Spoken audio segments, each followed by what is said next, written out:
Uhayyikum tahiyatan ahlil jannah.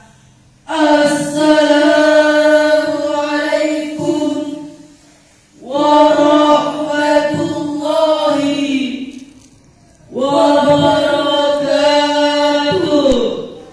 Waalaikumsalam warahmatullahi wabarakatuh. Yang kami muliakan Dewan Hakim yang adil dan bijaksana, Yang terhormat hadirin wal hadirat, yang kami sayangi teman-teman seperjuangan Musyabaqah Saril Quran. Alhamdulillah, Alhamdulillah, wassalatu wassalamu ala Rasulillah. Izinkanlah kami berdiri di mimbar ini bukan untuk mengajari, tapi membawakan ilmu yang sedikit ini.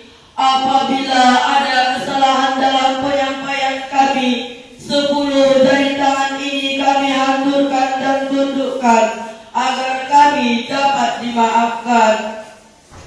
Maklumlah Pak, maklumlah Bu, umur baru seumur jagung, ilmu masih setipis kulit bawang, pengalaman pun masih serba kurang. Dewan Hakim yang adil dan bijaksana, di era globalisasi yang semakin menjadi-jadi, keterpurukan moral pun hampir tak terhampiri dengan munculnya teknologi terkini. Sebab itulah kami berdiri di sini untuk menyampaikan saran kami yang berjudul membentuk generasi muda yang berkarakter. Sebagai landasan awal, Allah Subhanahu wa taala menjelaskan dalam Al-Qur'an surah Al-Qasas surah ke-28 ayat 26 sebagaimana yang akan dibacakan oleh qari kami berikut ini. A'udzu billahi minasy syaithanir rajim.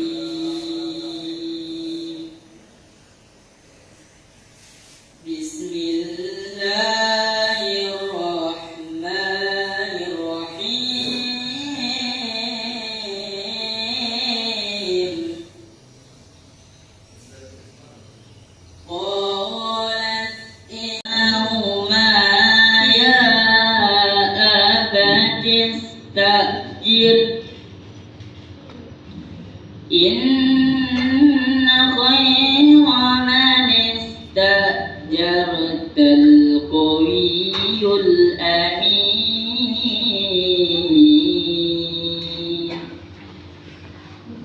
aku berlindung kepada Allah dari godaan syaitan yang terkutuk dengan menyebut nama Allah yang Maha Pengasih lagi Maha Penyayang. Salah seorang dari kedua wanita itu berkata, "Ya papaku, ambillah ia sebagai orang yang bekerja pada kita, karena sesungguhnya orang yang paling baik yang kamu ambil untuk bekerja pada kita ialah orang yang kuat lagi dapat dipercaya." Hadirin wal hadirat rahimakumullah. Ayat ini menceritakan tentang sosok pemuda yang kuat dan amanah, al-qawiyul amin, yaitu Nabi Musa alaihissalam. Ketika ia bertemu dengan kedua wanita anak Nabi Suhaib alaihissalam dalam kitab tafsir Al-Quranul Azim karangan Imam Ibnu Katsir Ad-Dimashqi, juz 3 halaman 4394 dijelaskan, salah seorang dari kedua wanita anak Nabi Suhaib itu berkata, "Ya ayahandaku, bekerjakanlah dia. Sesungguhnya orang yang paling baik yang kamu ambil untuk bekerja kepada kita adalah seorang yang kuat dan jujur." Nabi Suhaib alaihissalam mengatakan pada anaknya, "Apa pertimbanganmu mengatakan demikian?"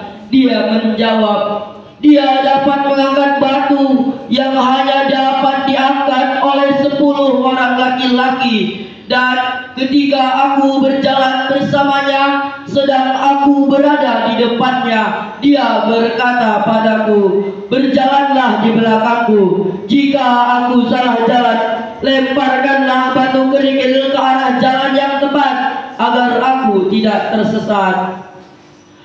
Ada dua sifat utama yang dimiliki Nabi Musa alaihissalam, sebagaimana yang dijelaskan dalam ayat tersebut adalah kuat dan amanah, al-qawiyul amin. Ibnu Taimiyah dalam Syiasah Syariah menegaskan pentingnya kedua sifat itu disandang oleh orang yang memberi tugas.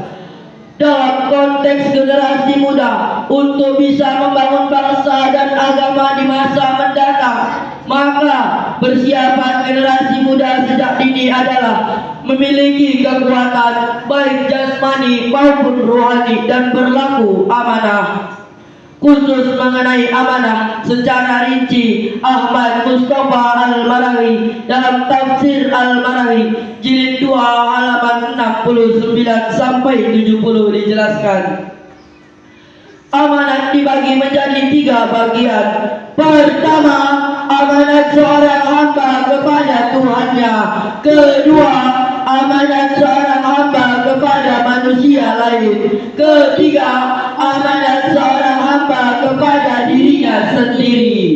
Saat ini kita sangat prihatin melihat kondisi pemuda yang cenderung melemahkan diri sendiri, baik fisik, intelektual, dan juga mental spiritual. Betapa tidak mereka telah terjerumus ke dalam pergaulan bebas, free sex, narkoba, dan kemaksiatan lainnya, sehingga melemahkan fisiknya, menumpulkan intelektualitasnya, dan meruntuhkan keimanannya. Tidak jarang kita melihat para pemuda yang mabuk-mabukan, urak-urakan dengan bergaya selengekan. Pekerjaannya hanya nongkrong di persimpangan jalan. Hidup tanpa arah, yang penting perut kenyang bisa makan. Tidak jarang pula kita melihat sosok pemudi yang memakai pakaian bikini alias UGC dengan alasan gaya tren pergaulan masa kini. Bergaya pakai selebriti. Berjalan lebar, berjalan lebar ke kiri. Memakai lipstik tebalnya 5 inci. Dia kira cantik seperti bidadari, padahal mirip wanita yang sedang frustasi. Kalau keadaan generasi muda kita biarkan seperti ini, maka lambat laun generasi kita akan hancur berantakan. Untuk itu, marilah kita persiapkan generasi muda menjadi generasi yang kuat, tidaklah lemah, sehingga mampu membangun bangsa menjadi bangsa yang adil dalam kemakmuran dan makmur dalam keadilan. Senada dengan hal ini, Allah Subhanahu wa taala menjelaskan dalam Al-Qur'an surah An-Nisa ayat 9 sebagaimana yang akan dibacakan oleh qari kami berikut ini. وَلْيَخْشَ الَّذِينَ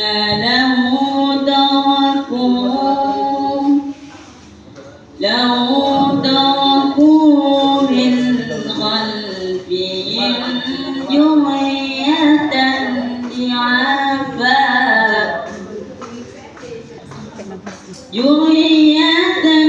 ضِعَافًا خَافُوا عَلَيْهِمْ فَلْيَتَّقُوا اللَّهَ وَلْيَقُولُوا قَوْلًا سَدِيدًا. Shadaqallahul Azim. Dan hendaklah takut kepada Allah orang-orang yang seandainya meninggalkan di belakang mereka anak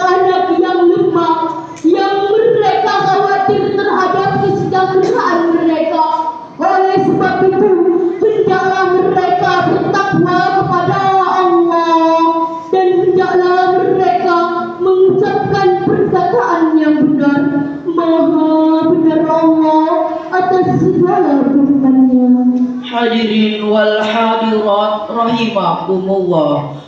Oleh sebab itu, marilah kita untuk merasa takut meninggalkan generasi penerus yang lemah. Berkaitan dengan hal tersebut, Imam Ibnu Katsir dalam tafsir Al-Qur'anul Azim juz 1 halaman 413 dijelaskan, asbabun nuzul ayat ini sama seperti pertanyaan Sa'ad bin Abi Waqqas kepada Rasulullah.